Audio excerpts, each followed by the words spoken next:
Fala pessoal, tudo jóia? Professor Rafael novamente, hoje para a aula de máquinas térmicas do curso de Engenharia Mecânica aqui do Instituto Federal de São Paulo, campus Itapetininga.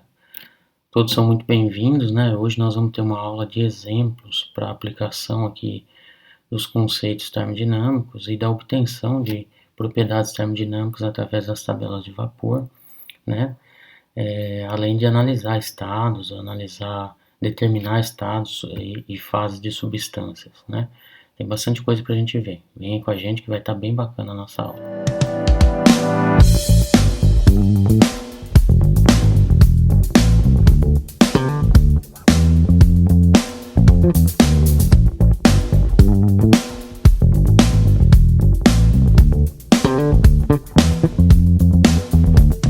Bom, pessoal, vamos lá então. Nós vamos fazer aqui a gravação dessa aula em tela cheia, né, para ficar melhor a visualização dos exemplos. Bom, então, começando aqui pelo nosso primeiro exemplo, né, nós vamos começar com um exemplo mais simples, onde eu quero que vocês aprendam aqui a obter as propriedades, no caso, associadas ao vapor superaquecido. E, obviamente, para saber que propriedades buscar, eu preciso saber que estado eu tenho. Então, neste caso, nosso estado de vapor superaquecido está definido, né? E tendo a pressão de 10 MPa e 400 graus Celsius. Veja, neste caso a gente está trabalhando com a primeira tabelinha aqui do livro do Moran, que é uma das referências que vai estar no final dessa aula aqui e que eu já mostrei para vocês em aula online. Bom, essa tabela em específico, né, como toda tabela termodinâmica, vai trazer a temperatura e a pressão, né, no caso de uma tabela de vapor superaquecido, ela está sempre em quadrantes, né, então aqui, todo esse quadrante aqui para pressão de 8 MPa ou 80 bar, todo esse quadrante para pressão de 100 bar ou 10 MPa, tá? Algumas observações aqui importantes, né?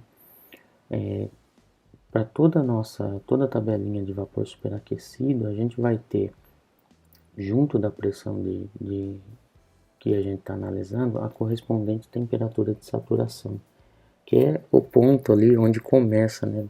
Como se fosse do vapor, aquela região onde a gente tem mistura, né? E vai até aquele extremo onde a gente chama de vapor saturado. Dali para diante, a pressão se altera, ou mesmo a temperatura se altera e o vapor ele passa para a região de superaquecido, né?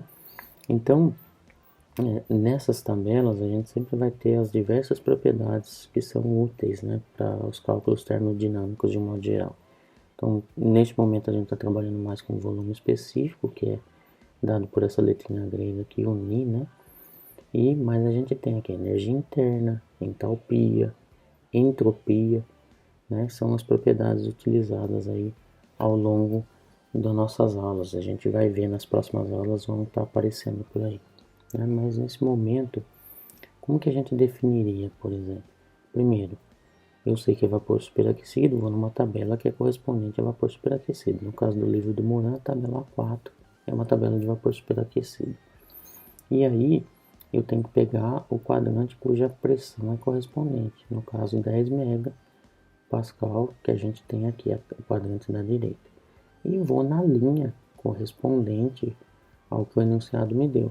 No caso aqui, 400. Então, se eu quiser achar o volume específico, eu vou para essa primeira coluna aqui e faço o cruzamento e encontro o valor do volume específico, como vocês podem ver aqui, 0,02641, que nem está aqui. Se eu quisesse outras propriedades, que nos exemplos mais para frente a gente vai usar, a energia interna seria a próxima coluna, entalpia seria a próxima e por fim entropia, né? Tudo bem aí, pessoal? Bom, vamos para um segundo exemplo aqui, onde a gente tem lá uma seguinte situação, né? Quando eu tenho um estado é definido lá por no mínimo duas propriedades independentes, né? O que significa isso? Eu tenho, o único problema que a gente tem, entre aspas, para definir o estado, geralmente é na região de saturação, né? Que é aquela região intermediária onde a gente tem mistura né, naquele gráficozinho, mas nós vamos chegar nisso daqui a pouco. Antes disso, quero lembrar com vocês que às vezes a gente tem a tabela com valores disponíveis pré-determinados e a gente precisa encontrar um valor que às vezes não está ali. Então, às vezes eu tenho um valor quebrado de temperatura ou de pressão e esse valor não se encontra disponível na tabela. Então, o que a gente tem que fazer? A gente tem que usar, né, da interpolação linear, né? Essa interpolação a gente vai pegar valores vizinhos, né, valores adjacentes, para poder fazer um cálculo, uma estimativa, né, como usando de uma equação de reta, tá? Então veja, para poder praticar isso aí, eu quero descobrir, né, obter o volume específico de vapor superaquecido. Então eu sei que já é vapor superaquecido, um estado definido, mas a 10 bar e 215 graus Celsius. Então, usando aquela tabela 4 do livro do Moran lá, veja, a pressão eu tenho, né, 10 bar, mas a minha temperatura, que é 215, não está contemplada na tabela. Então, o que a gente vai fazer? A gente vai pegar valores vizinhos, vamos assim dizer, antes e depois do 215. Então, note, a gente vai estar usando a ideia de equação de reta, né? Então, eu tenho lá para 200 graus, esse é o volume específico, 0,2060. Para 240, eu tenho o volume específico 0,2275, certo? E para 215, é o que eu vou descobrir. Então, nós vamos usar a ideia de equação de inclinação de reta, né? E o que é importante, se vocês observarem lá na nossa aula teórica, lá eu mostrei essa mesma equação de inclinação, com as incógnitas sendo a temperatura em cima e volume específico embaixo. Aqui está volume específico em cima e temperatura embaixo. Não faz diferença, gente. O que é importante é que se eu usar volume específico aqui à esquerda da igualdade, na parte do numerador, à direita da igualdade eu também tenho que fazer o mesmo, e vice-versa. Então, se eu resolver trabalhar com a temperatura em cima, no numerador aqui também teria que ser. O que não pode é inverter as bolas, né? Mas, veja, então eu trago lá 240 graus de temperatura, graus Celsius, né? Eu tenho 0,2275 de volume específico. Para 200 eu tenho 0,2060. Para 215, o volume específico que eu desejo, que eu quero saber. E para 200 de novo, né, que é conhecido, 0,2060. Então aí é cálculo matemático, bem simples, né? E a gente tem um volume, encontra o volume específico aí desejado, que é um volume simples, né?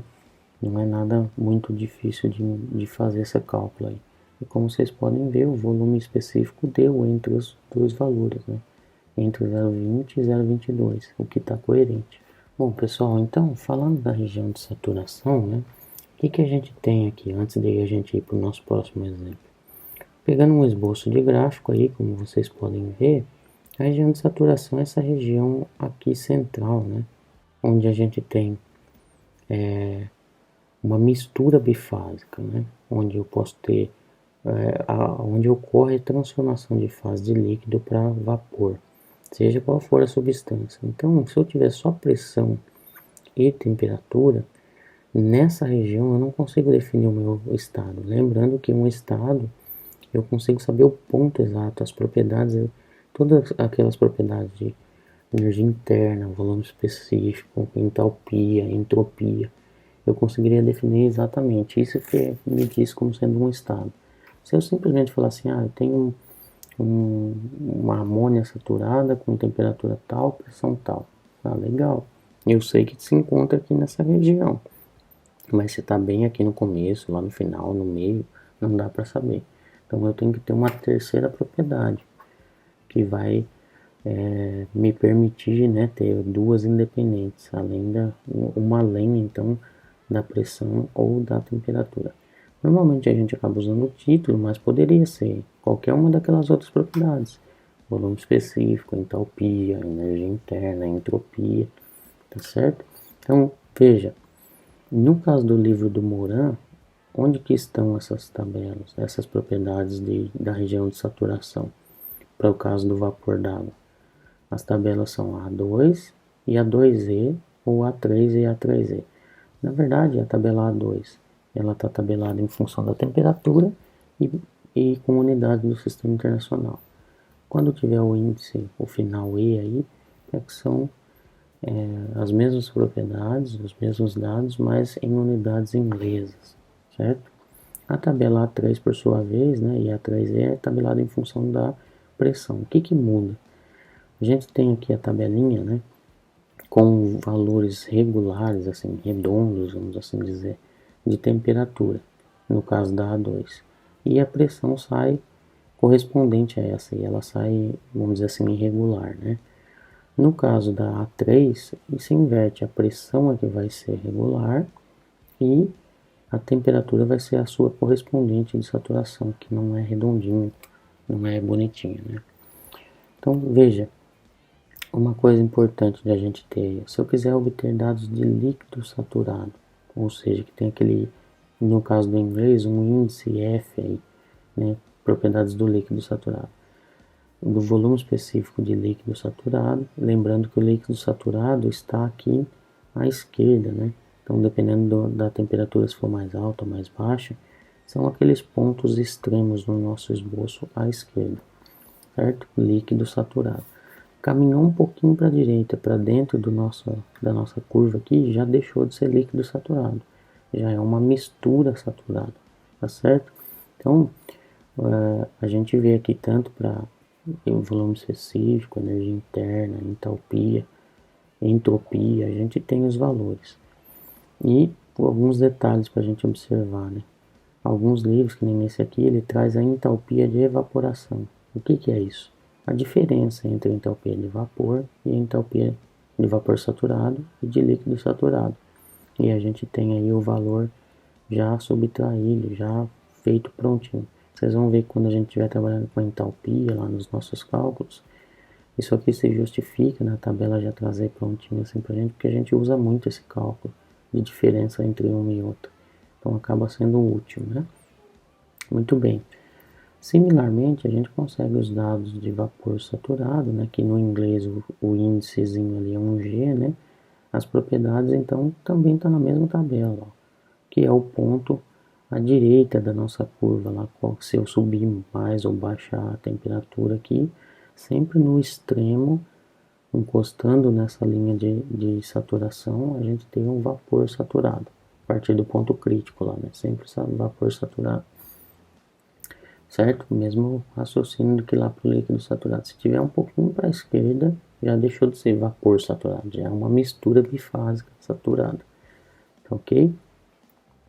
E, obviamente, né, a gente já viu, se eu caminhar para a esquerda aqui da linha de saturação, eu estou na região de líquido comprimido. Se eu caminhar para a direita da linha de saturação, eu estou em vapor superaquecido. Tá ok? Muito bem. Então, só para exemplificar aí, ó, pensando, observando aqui, pegando por exemplo como exemplo a temperatura de 8 graus Celsius, eu consigo determinar o volume específico do líquido saturado, né, que é esse Fzinho aqui de índice, é isso que significa, né, o volume específico do líquido saturado. O detalhe dessa tabela, desse livro, é que o volume específico, por ser um valor muito pequenininho, ele está multiplicado por 10 a terceira. Então, esse 1.0002, na verdade, é vezes 10 a menos 3, né? Ou dividido por 10 a terceira. Ou seja, vai dar 0,0010002. Então, daria um número muito grande. Por isso que esse livro traz esse recurso. Mas é só uma questão de observar, né? Até comentei com vocês na nossa aula online. E para tomar cuidado, né? Dependendo de não confundir, né? O valor do volume específico, se a gente não dividir por 10 a terceira, em algumas ocasiões acaba sendo até maior do que o volume do vapor. Não faz sentido, né? Sempre o líquido vai ter um valor de volume específico muito menor do que o vapor. Bom, pessoal, vamos lá então para o nosso terceiro exemplo aqui. Determine a fase da água para os seguintes estados. Então veja, o estado está determinado.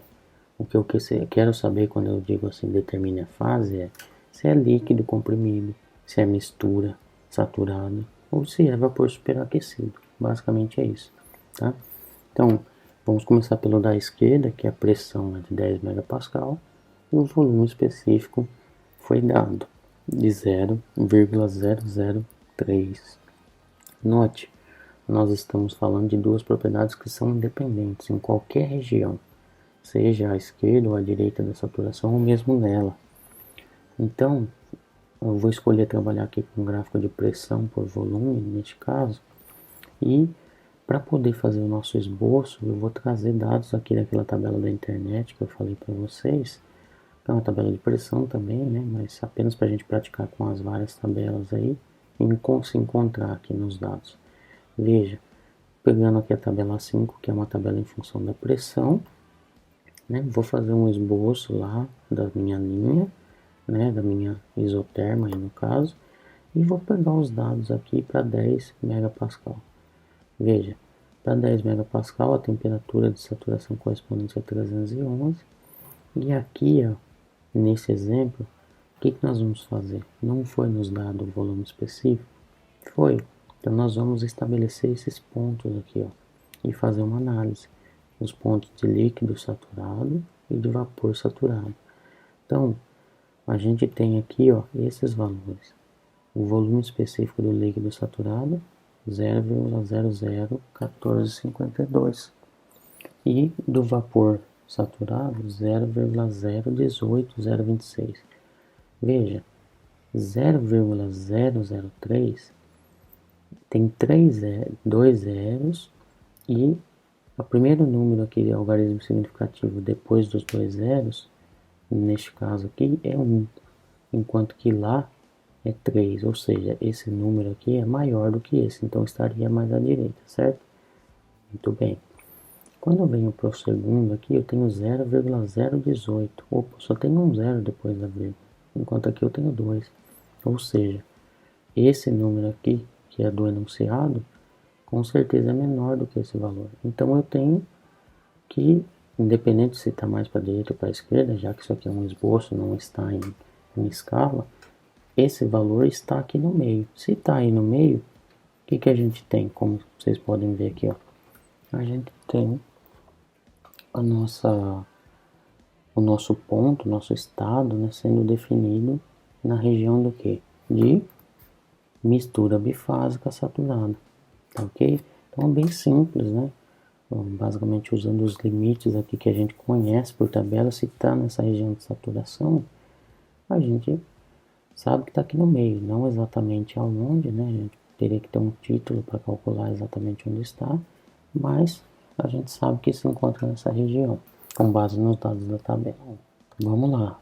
Agora fazendo o exercício, continuando exemplo 3, a parte da direita. Agora com a temperatura definida e o volume específico definidos. Dessa vez eu vou escolher trabalhar com um esboço em função da temperatura e do volume específico, certo? Como eu estou falando de temperatura conhecida, eu vou na tabela que é tabelado em função dela, né? Em função da temperatura. Então eu tenho aqui o 215, vou fazer um esboço pegando esses dados.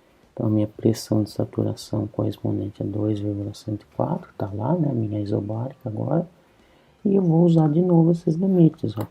Vou trazer eles para cá. Primeiro 0,001181 e 0,09479. Então veja, tá fácil de ver aqui, né? Que aqui é 0,1023.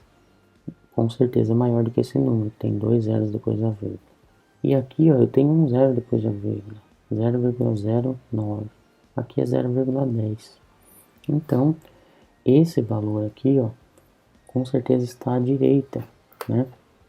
Está à direita do valor de volume específico do vapor saturado. Então, se caiu para a direita, o que a gente tem?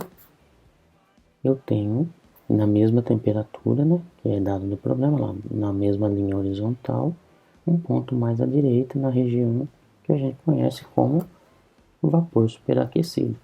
Tá ok? Então, Bem simplesinho esse exemplo, né? Mas importante para a gente poder enxergar em que região a gente está trabalhando. Vamos lá, mais um exemplo, né?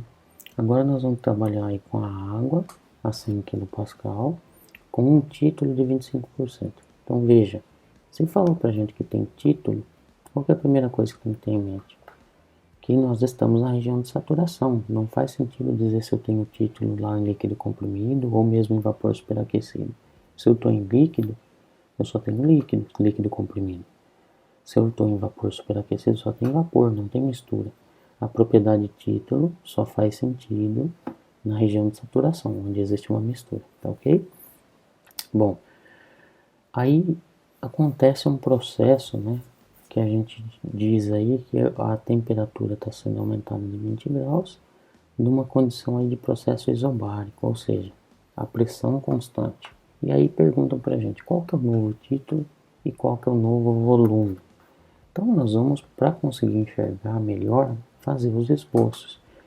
A gente conseguiria analisar por tabelas, mas fazendo o esboço fica melhor, fica mais fácil de compreender do que nós estamos tratando, né? O esboço do gráfico. Bom, então veja, nós vamos trazer agora a tabelinha lá do livro do Bornek, né?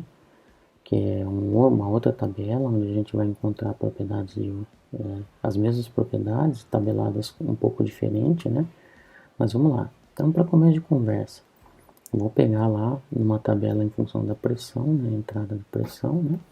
Que é 100 kPa. Para 100 kPa, como está na saturação, né? Eu sei que para 100 kPa, pela tabela, minha temperatura de saturação é quase 100 graus, olha lá, 99,62. Maravilha. Agora eu vou fazer uma outra análise. Primeiro, eu já vou fazer um esboço com um risco acima desse primeiro esboço. Por quê? Porque está dizendo que a temperatura aumentou. Como aqui é uma linha isoterma, né? Eu tenho uma isoterma de quase 100 graus, certo?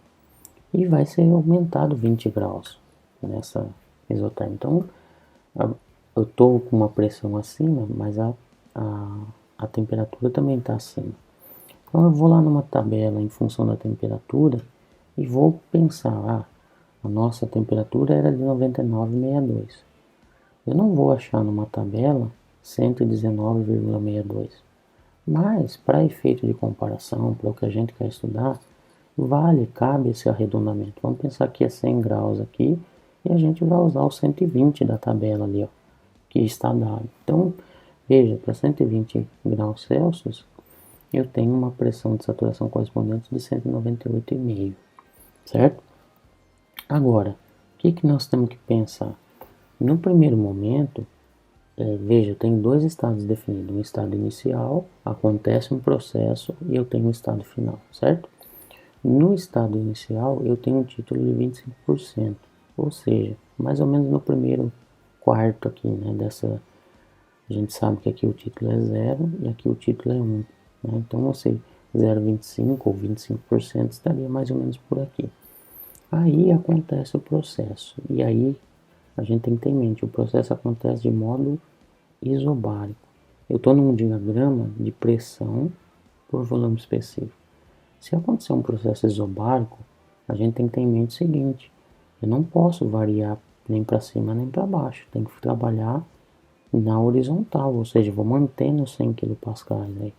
Então, o processo ocorre da seguinte forma, eu vou ter um aumento de temperatura saindo aqui na horizontal, saindo dessa isoterma e chegando na próxima isoterma, que é de 120, horizontalmente.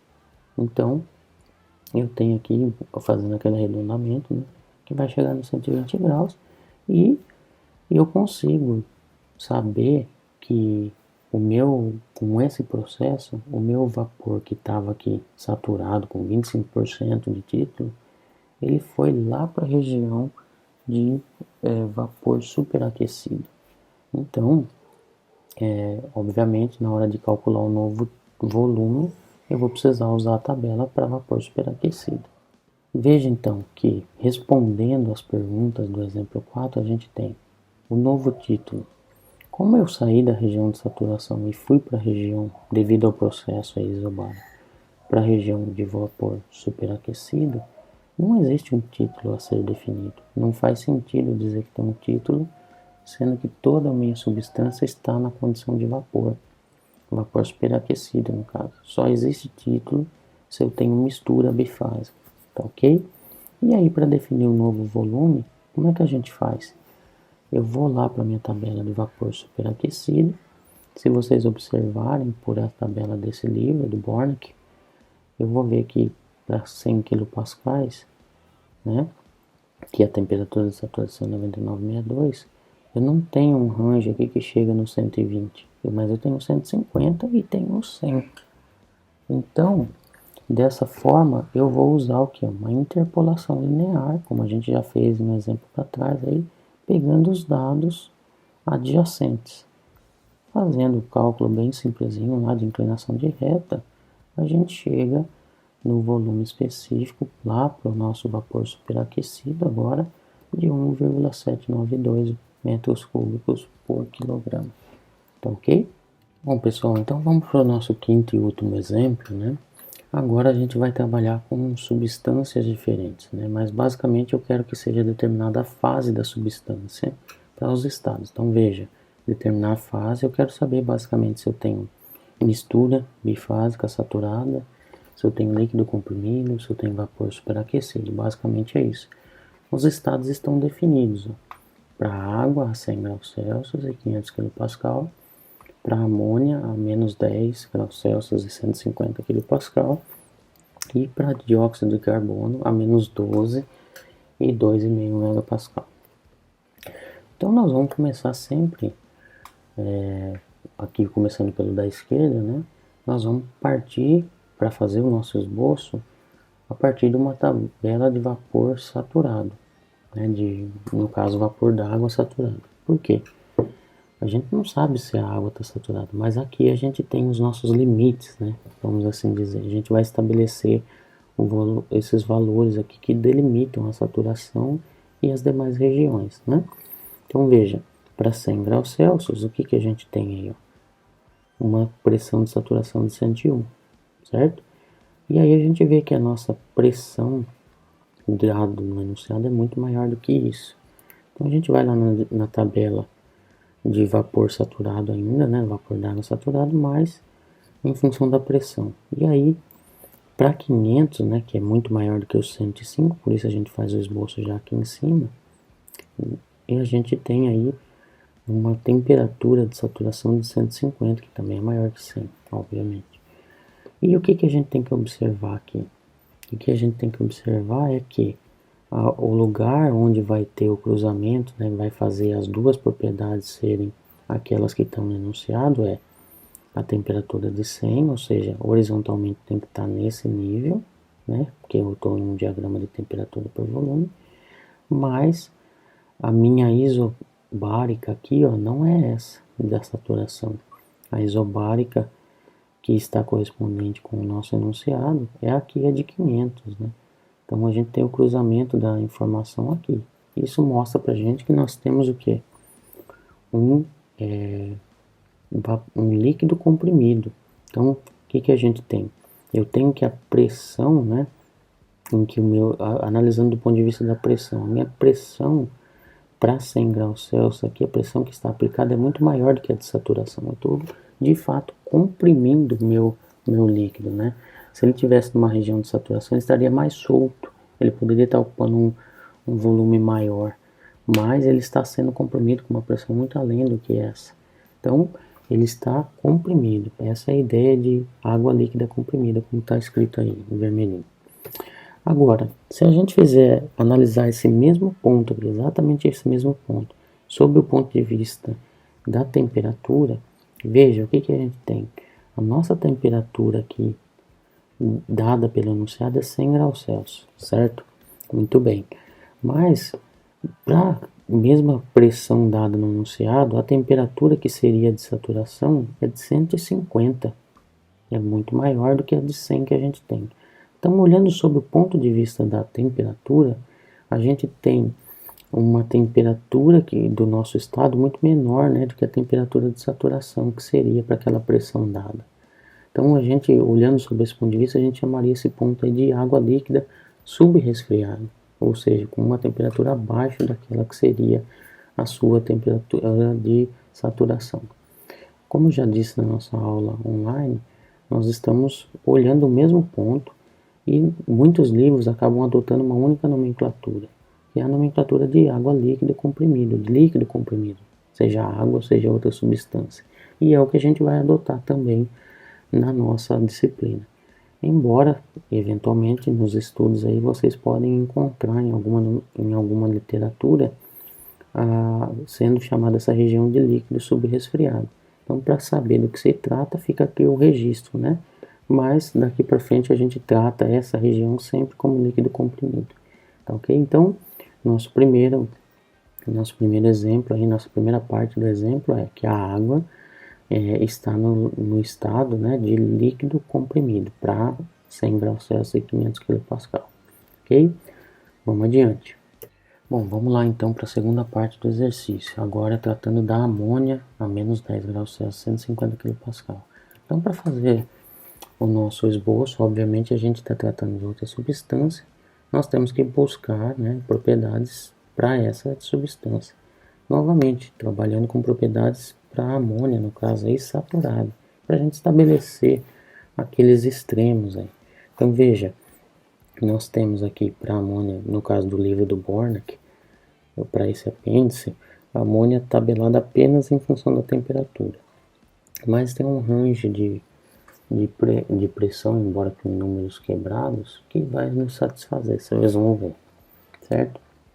Então veja, para menos 10 graus Celsius, que é a temperatura dada, a gente tem uma pressão de saturação de 290,9, certo?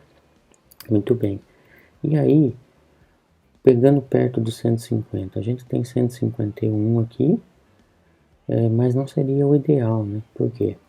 Porque a gente tem que pegar valores adjacentes, fica melhor para visualizar, para poder estar no intermediário. Então veja, pegando menos 30 graus, eu tenho uma pressão de saturação de 119,5 e eu sei que eu vou estar com 150, né, que vai estar um pouco para cima do 119 e bem para baixo do 290, em termos das isobáricas aqui. Agora, o que a gente tem que observar? A minha temperatura vai ser essa aqui, ó, né? Porém, a pressão em que está não é 290, é uma pressão menor. Então, o que a gente tem aí? A gente vai ter uma amônia nessa região aqui, ó, a 150 kPa e a menos 10 graus Celsius, né? Então, horizontalmente aqui, mas em vez de estar caminhando na pressão de saturação de menos 10, ela está na pressão de 150. Então, para essa condição, fica óbvio aí dizer que a amônia está no estado de quê? De vapor superaquecido, tá ok? Maravilha. Vamos então aqui para a nossa última parte do exemplo 5. Agora, trabalhar com dióxido de carbono a menos 12 graus Celsius e 2,5 megapascal. Então veja, o esboço sempre do mesmo jeitão, estou escolhendo de novo trabalhar com temperatura por volume, e vou lá, no caso da tabela lá do Bornak de novo, trabalhar com dióxido de carbono saturado, né? De novo, pego saturado para a gente poder estabelecer os extremos aqui. Então veja, menos 12 graus Celsius eu tenho aqui, ó, menos 12, né? E eu tenho lá, ó, para menos 12 graus Celsius, a pressão de saturação é uma pressão elevada no caso do dióxido de carbono, 2.501 kPa, que é o que? Arredondando, o que é isso aí, gente? É 2,5 mega, na verdade. Então, neste caso, eu sei que o nosso dióxido de carbono a 2,5 mega, estou fazendo um arredondamento pequeno aqui, né? Mas é válido dizer que o nosso dióxido de carbono estaria na região de saturação. Em que região é? Não sei, né? Eu sei que está aqui no meio. Por quê? Porque eu sei que a temperatura é menos 12 e a pressão é essa daqui. Então ele estaria nessa região, tá ok? E aí, obviamente, eu até tenho como calcular quanto que seria e tal, se a gente tivesse uma outra propriedade, se tivesse o título ou algo do tipo, né? Mas para esse momento a gente queria só determinar a fase, então nos basta parar por aqui. Tá ok? Então, neste caso, o último exemplo aí, o dióxido de carbono está, né, no estado de mistura bifásica saturada, ou seja, nessa região aqui central, né, entre os pontos de vapor saturado e líquido saturado. Tá ok, pessoal? Essas são as nossas referências, né? Inclusive para as tabelas de vapor utilizadas aqui, né? No livro do Bornek e do Moran, né? Então lá vocês encontram todos esses valores, né? Conforme eu mostrei para vocês. Espero que vocês tenham gostado e a gente se vê na próxima. Um grande abraço e até lá.